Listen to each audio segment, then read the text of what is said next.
Love, दिल की बात। अब कि हम बिछड़े तो शायद कभी ख्वाबों में मिले, जिस तरह सूखे हुए फूल किताबों में मिले। ये जीवन एक बहता हुआ दरिया है। जब पानी की एक लहर आगे बढ़ी तो लौट कर नहीं आती। जो समय एक बार बीत गया, जो लोग चले गए, जो लम्हे गुजर गए, वो लौट कर कभी नहीं आते। जिंदगी हमें लोगों से मिलाती है, उनसे दूर करती है और फिर किसी और को हमारे सफर में हम सफर बना देती है। पर हमने उस शख्स के साथ इस सफर की जो दूरी साथ तय की होती है, उस दरमियान बनी वो सारी यादें कभी हमसे दूर नहीं जा पाती। ये तो वैसा ही होता है कि जिससे हम एक बार बिछड़ जाएं और बिछड़न आखिरी हो तो उसके बाद उस शख्स से मिलना या तो ख्वाबों में होता है या ख्यालों में। हालांकि इन सब में एक अच्छी बात ये है कि जीवन कभी नहीं रुकता, किसी भी चीज के लिए नहीं, ना अच्छी घटनाओं के लिए, ना बुरे हादसों के लिए। जो भी दौर हो वो गुजर जाता है और इसी का नाम जिंदगी है। आपके गमे मोहब्बत और शिकवाए मरासिम का हम करते हैं इलाज हमारे शो डॉक्टर लव में, जहां बातें होती हैं इश्क, मोहब्बत और प्यार की, यानी दिल की। हम इस शो पर आपके सवालों का बेहतर सुझाव देने की कोशिश करते हैं। अगर आपके मन में भी है कोई सवाल, कोई उलझन, कोई कश्मकश, तो हमें शेयर कीजिए। हम कोशिश करेंगे कि आपके सवालों पर दे सकें सही सलाह। अपने सवाल आप लिख सकते हैं नीचे कमेंट बॉक्स में या हमें मेल कर सकते हैं। हमारी मेल आईडी है drlove@kukuFM.com, यानी drlove@kukuFM.com। आपके द्वारा भेजे गए मेल्स में से कुछ सवालों के तह तक जाने की कोशिश करते हुए चलिए आज के एपिसोड की शुरुआत करते हैं आपके भेजे हुए सवालों से। डॉक्टर लव, दिल की बात। आप सुन रहे हैं कुकू एफएम और शो चल रहा है डॉक्टर लव। यूं तो आप लोग ढेरों मेल और मैसेज भेजकर सवाल पूछते हैं। हर सवाल का जवाब देना थोड़ा मुश्किल होता है, इसलिए हम उन सवालों में से कुछ कॉमन सवाल चुनते हैं जिससे आप सब भी अपनी प्रॉब्लम रिलेट कर सकें और उनकी उलझनों का समाधान हो सके।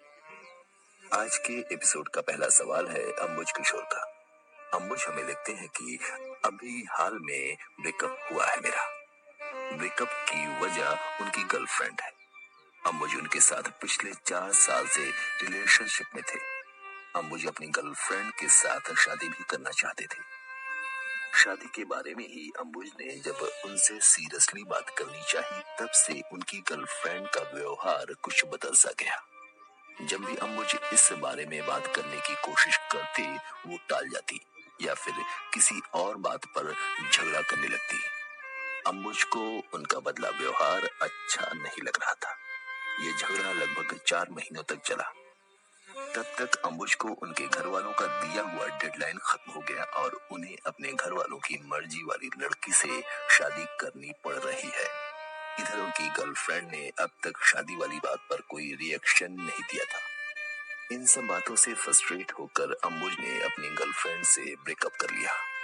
अब हाल ये है कि उस समय तो उन्होंने गुस्से में रिश्ता तोड़ दिया, लेकिन अब उन्हें उनकी बातें याद आती है। अंबुज अपनी गर्लफ्रेंड से पैचअप करना चाहते हैं, जबकि इधर उनकी शादी का दिन नजदीक आता जा रहा है। वो समझ नहीं पा रहे हैं कि आगे क्या करना चाहिए। उन्होंने हमसे सलाह मांगी है। अंबुज, मैं आपकी सिचुएशन को अच्छे से समझ सकता हूँ। जैसा आपने बताया उसी हिसाब से तो यही लगता है कि आपकी गर्लफ्रेंड को आपसे शादी नहीं करनी थी। आप दोनों पिछले 4 साल से रिलेशनशिप में थे और इन सालों में आप दोनों के बीच एक अच्छी अंडरस्टैंडिंग बन गई होगी और आप दोनों ने इस दरमियान अपने भविष्य के बारे में कुछ तो सोचा ही होगा। मुझे ताज्जुब है कि इन सब के बावजूद भी आपकी गर्लफ्रेंड ने ये जानकर भी कुछ नहीं किया कि अगर आप दोनों ने जल्दी कोई डिसीजन नहीं लिया तो दोनों जिंदगी भर के लिए अलग हो जाएंगे। मुझे लगता है कि आपकी गर्लफ्रेंड भी यही चाहती थी कि आप दोनों अलग हो जाएं। जरूर उनको कोई बहाना नहीं मिल रहा था, इसलिए वो दूर नहीं जा पा रही थी। जैसे ही उन्हें मौका मिला दूर होने का, तो उन्होंने उसका पूरा फायदा उठाया। वो पहले आपकी शादी वाली बात को इग्नोर करने लगी, फिर आपसे बात बेबात पर झगड़ने और रूठने लगी। और जैसे ही आपने तंग होकर उनसे रिश्ता तोड़ना चाहा, उन्होंने सब कुछ खत्म कर दिया। देखिए, कहा जाता है कि जब लोग रो कर जाते हैं तो उनके वापस लौट कर आने की उम्मीद होती है, लेकिन जो नॉर्मल होकर आपसे दूर जाता है तो समझ लीजिए कि वो कभी नहीं लौटेगा। आपकी गर्लफ्रेंड भी आपके पास अब मुझे लगता है कि कभी वापस नहीं आएंगी। इसलिए बेहतर होगा कि आप खुद को इस रिश्ते को खत्म करने का दोषी मत मानिए। लाइफ ने आपको आगे बढ़ने का मौका दिया है। आपकी शादी कहीं और तय हुई है। आपकी जिंदगी में एक नया हमसफर आने वाला है। अपने आप को आप लकी समझिए कि एक के जाने के तुरंत बाद ही आपके जीवन में खालीपन नहीं आया और दूसरा आपका हमदम बनकर आ गया।